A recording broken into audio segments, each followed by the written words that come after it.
The most expensive heist in history. They didn't steal money, they stole an invention that changed the world. Instead of a bank, the patent office. Instead of a gun, highly questionable circumstances. But this story has a twist that only surfaced in the 21st century. In 2002, the US Congress passed a resolution that turned everything upside down. February 14th, 1876, Valentine's Day. While lovers were giving flowers, in the modest building of the US Patent Office, a drama was unfolding more intriguing than any Hollywood thriller. Two men, two geniuses, working on the same incredible idea, filed applications for a device that was supposed to transmit the human voice through wires. Alexander Bell versus Elisha Gray. There were only 2 hours difference between their applications, but those 120 minutes determined whom we know as the inventor of the telephone and whom history forgot forever. It seemed like a fair race, but this drama began long before the applications were filed. 1860, Staten Island, New York. Poor Italian immigrant Antonio Mucci works as a candle maker, but his heart breaks every day. His beloved wife Esther is seriously ill with arthritis and cannot get up from the first floor of their house. Mucci's workshop is on the second floor, and when his wife feels bad, she has to scream at the top of her lungs for him to hear her. This pain made Mucci create a miracle, a device he called teletrafono, distant voice. A simple system of wires allowed Esther to speak with her husband while they were in different rooms. Neighbors considered it witchcraft. A voice from wires in 1860, absolute magic. Mucci understood that he had invented something revolutionary that could change the world. In 1871, he filed a caveat, a document that reserved the idea for him but didn't give him a full patent. For a full patent, he needed to pay $250, but the family didn't have that kind of money. For comparison, that's approximately $6,000 in today's money. It was precisely this sum that stood between Antonio and a place in history textbooks. Mucci tried to find investors, carried his invention to offices, but who would believe an Italian with broken English?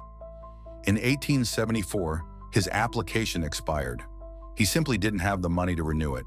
And it was precisely at this moment that the road opened for other inventors. Alexander Bell, a Scotsman who moved to America in search of a better life. But he wasn't just a lone inventor in a garage. Bell worked with deaf people, taught them to speak, and every day saw their suffering from the inability to fully communicate with the world. His own mother was deaf, his wife too. Can you imagine what it's like to live in a family where silence was everyday life? Bell literally physically felt what it meant to be isolated from the sounds of the world. It's important to note, Bell truly worked on sound transmission independently of other inventors. His research in acoustics and work with deaf people gave him a deep understanding of the nature of sound. In 1874, fate brought him together with Boston lawyer Gardner Hubbard, a wealthy man who believed in Bell's idea and gave him money for experiments. Incidentally, Hubbard later became his father-in-law, a classic successful startup story where the investor becomes a relative. Bell hired young electrician Thomas Watson as his assistant. June 2nd, 1875, an event occurred that changed everything. During another experiment with the harmonic telegraph, Bell suddenly heard something strange from the telegraph receiver, a weak echo, but it wasn't an ordinary signal. It was sound. At that moment, Bell realized, if you can transmit one sound, why can't you transmit the human voice? And at the same time in Chicago, another genius was struggling with the same problem, Elisha Gray, an American with excellent education who received a degree from Oberlin College. Gray was a methodical researcher, a true scientist with an analytical mind. In December 1874, he had already created a multiplex telegraph that could transmit several signals simultaneously through one wire. To demonstrate his invention, Gray used violin strings. Different signals made different string sound, and melodies were transmitted through the wires. Can you imagine what impression this made on viewers? Music from wires. At that time, it seemed like pure magic. Gray understood, if you can transmit music, you can transmit speech too. February 11th, 1876, 3 days before the fateful date, Gray made a sketch of a liquid transmitter. This is the only image of telephone construction that was made before February 14th. His invention was technically superior to Bell's development, but Gray had one character trait that ultimately let him down. He was a perfectionist. Like a true scientist, he wanted to bring the invention to perfect condition before announcing it to the world. Sound familiar? How many startups failed precisely because of this?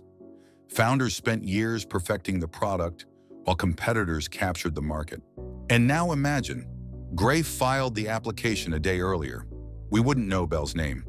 Perhaps in your pocket right now would lie not an iPhone, but a Gray phone. But history decided otherwise. And then comes February 14, 1876, the day that would go down in history. In the morning, 2 applications arrived at the U.S. Patent Office in Washington for a device to transmit sound through wires.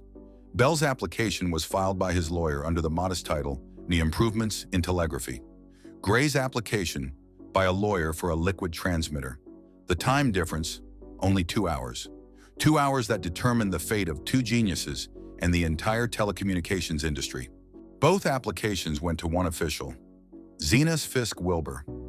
February 19th, Wilbur wrote to Bell's lawyer that the application was too similar to Gray's construction and might be rejected. But already February 24th, the decision suddenly changed. Priority was recognized for Bell. What happened during those 5 days? What secret negotiations were conducted in the corridors of the Patent Office? And only 10 years later, in 1886, dying under oath, Zenas Wilbur revealed a version of events that shocked America. He confessed that he was an alcoholic, that he had served with Bell's lawyer in the same regiment during the Civil War and constantly borrowed money from him. Moreover, he claimed that he received money from Bell and showed him Gray's application. However, these accusations were never definitively proven in court, and the testimony of a dying man raised questions among historians. But Wilbur knew another secret. In the same patent office were stored Antonio Meucci's materials, drawings, descriptions, evidence that the telephone was invented back in 1860. But most mysteriously, according to some data, Meucci's materials disappeared from the archive. The exact circumstances of this are still unclear.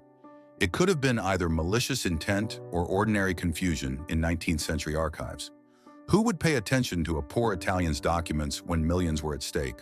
Despite all suspicions, March 7, 1876, Bell received patent number 174,465.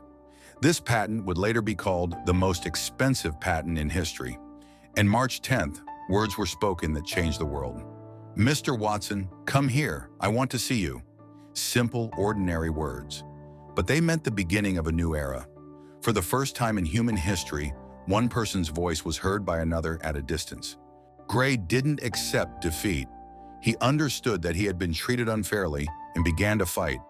Thus began a patent war that lasted 17 years. Bell, having means and support, withstood 600 lawsuits and in 1893 won the final victory in the U.S. Supreme Court.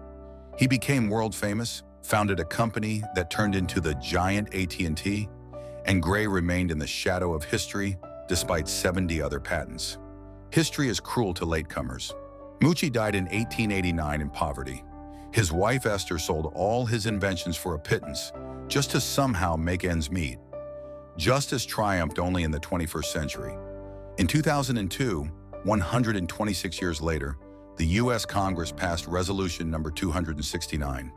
It was officially recognized. The life and achievements of Antonio Meucci should be recognized, and his work in inventing the telephone should be acknowledged.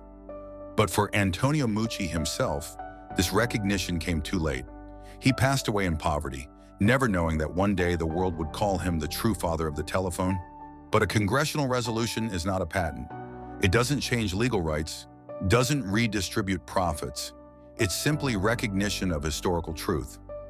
Bell remains the official inventor of the telephone, AT&T, his successor, and Meucci's name is known only to historians.